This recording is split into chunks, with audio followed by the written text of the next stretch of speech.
मुझे एक भिखारी मिला। अच्छा वैसे आपको हरियाणा का आदमी कहीं भीख मांगता हुआ नहीं मिलेगा, इसलिए नहीं कि बड़ा स्वाभिमानी होता है, इसलिए कि मांगनी नहीं आती। सच्चाई तो यही है। वो मुझे भिखारी मिला, बोले 20 रुपए दे। बताओ ऐसे वो कौन देगा? 20 रुपए दे। अच्छा कसूर उसका भी नहीं है, दीजिए शब्द है ही नहीं हमारे यहाँ। हाँ। है बोले 20 रुपए दे।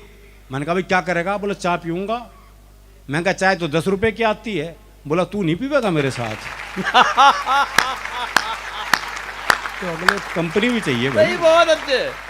अब राजस्थान में कितनी मनोहार होती है साहब, आप रेस्टोरेंट में चले जाओ, वेटर तक इतनी मनोहार करता है।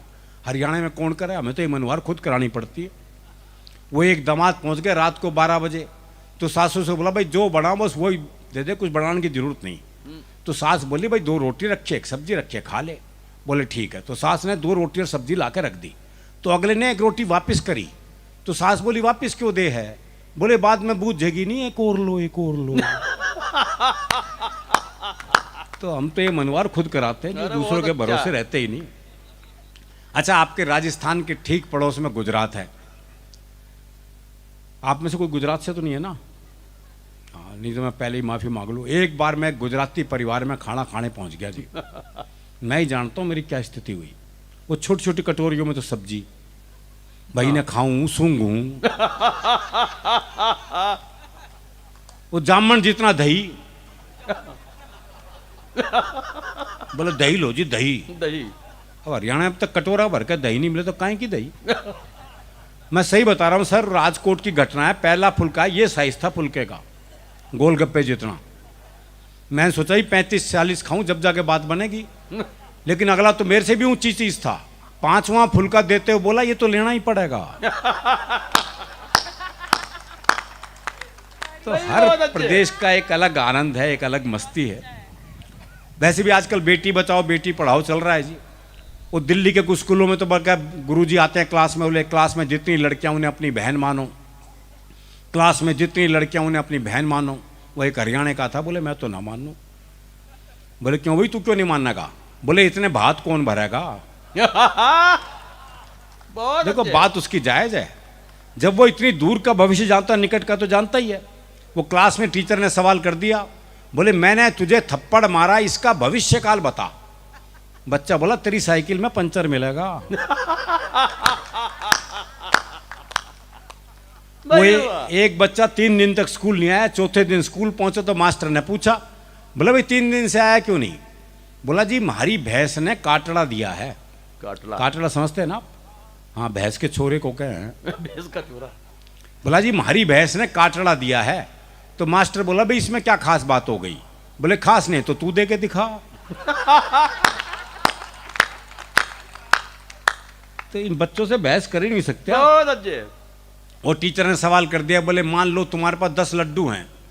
बोले कैसे मान लो जब है ही नहीं। मान लो, बोले मान लो, गणित में माना जाता है। बोले माना जाता तो मान लिए। बोले 2 लड्डू किसी ने ले लिए। बोले पहले तो ये बता किसने ले लिए। अरे बोले मान लो ना किसी ने ले लिए। बोला अच्छा मान लिया, तो कितने बचे?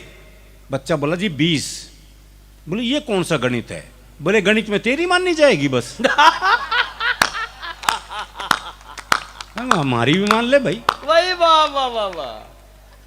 वो हरियाणा के गांव में स्कूल के पास ही शमशान घाट था। तो गांव में कोई मरता, स्कूल की छुट्टी हो जाती, तो बच्चे बड़े खुश, बोले सही जगह स्कूल है। वो एक दिन 8-10 बालक स्कूल जा रहे थे, तो स्कूल के बाहर 2 बूढ़े बैठे बीड़ी पी रहे थे। तो एक छोरा बोला हमारी 2 छुट्टियां तो बाहर बैठी बीड़ी पी रही हैं। तो अगले बोले छुट्टियां हैं वो। भाई कमाल है। दरअसल क्या है, मन के साफ होते हैं ना, जो मन में है भाई वो एक मुकदमा चल रहा था, तो एक ताई गवाही के लिए आई। अच्छा, दोनों वकील उसी के गांव के। तो पहले वकील ने पूछा, बोले ताई मुझे जाना है। खूब जानू हूं, गुलाब सिंह का छोरा है तू, 1 नंबर का झूठा। तेरी लुगाई तक तुझे छोड़ के चली गई थी। बेचारा वकील सन्न रह गया जी। उसने दूसरे वकील की तरफ इशारा कर दिया और ताई से जाना है। अच्छी तरह जानू हूं, करनैल काने का छोरा है यो, 1 नंबर का याश। तेरी लुगाई से भी इसका चक्कर था। भाई साहब जज ने कोर्ट स्थगित की, अपने चैम्बर में गया, दोनों वकील बुलाए, बोले खबरदार ताई से मेरे बारे में कुछ पूछ लिया तो। भाई बहुत अच्छे, तो इतना साफ मामला है जी। बहुत अच्छे, और कहते हैं ना डर के आगे जीत है, हमारे यहाँ तो डर के आगे भी हास्य रसी है। बहुत अच्छे। वो एक चौधरी रात को सुनसान जंगल से जा रहा था, सामने से एक 41 साल की महिला सफेद साड़ी पहने, बाल बिखराए, हाथ में दीप जलाए, कहीं दीप जले कहीं दिल टाइप गाना गाती आ रही थी। अच्छा, पास आके बोली मैं चुड़ैल हूं। तो चौधरी बोला फिर चिपटती क्यों ना। बताओ ऐसे का चुड़ैल भी क्या कर लेगी जी। बहुत अच्छे। तो हमारा मामला बिल्कुल अलग है जी। वो एक पुलिस के सिपाही को छुट्टी चाहिए थी, पहुंच गया एसएचओ के पास, बोले छुट्टी चाहिए, बोले बहुत काम है छुट्टी नहीं मिल सकती। बोले जी छुट्टी तो मैं लेके रहूंगा। बोला अच्छा एक सवाल का जवाब दे दे छुट्टी दे दूंगा। बोले सवाल कुछ भी बूझ लो। बोला अच्छा ये बता कटप्पा ने बाहुबली को क्यों मारा। ये अंतरराष्ट्रीय सवाल पूछ लिया जी बहुत उससे। अच्छे। बोले ये बता कटप्पा ने बाहुबली को क्यों मारा। बोले हो सकता है बाहुबली ने कटप्पा को छुट्टी देने से मना कर दिया हो। ओए!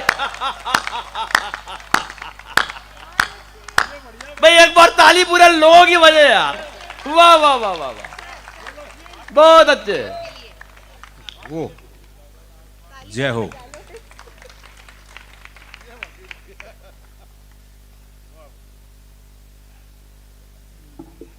कहाँ था मैं, वो भूल गया इस चक्कर में, बताओ।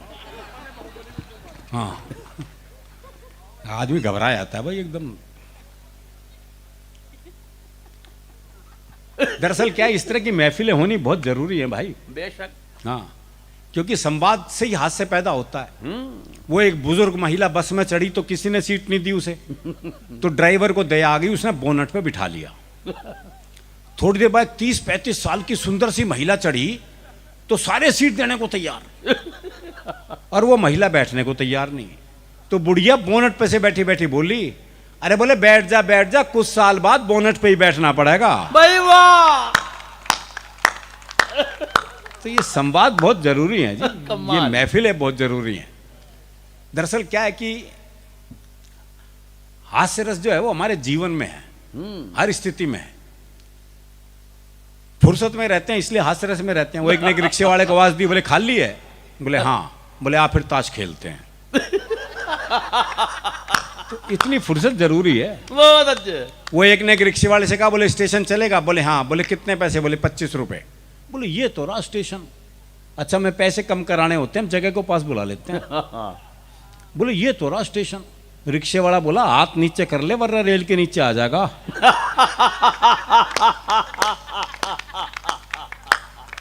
बहुत सुपर। वो एक पहुंच गया हलवाई की दुकान पे, भाई ने छिक के जलेबी खाई भरपेट।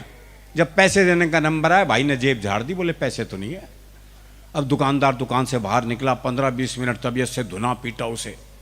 जब खुद थक गया पीट पीट के, तो वापस दुकान में चला गया। अच्छा वो भी कपड़े झाड़ के खड़ा हो गया है। बोले आप क्यों खड़ा है, जा। बोले इसी भाव 1 किलो और दे दे। तो ये मस्ती अपने भीतर रखिएगा बहुत साहब। अच्छे। आप हंसेंगे तो ये धरती आपकी है, ये आसमान आपका है। अगर रोने बैठ गए तो किसी मिल में वो रुमाल आज तक नहीं बना जो रोते हुए आदमी के आंसू पहुंच। भाई वाह वाह वाह।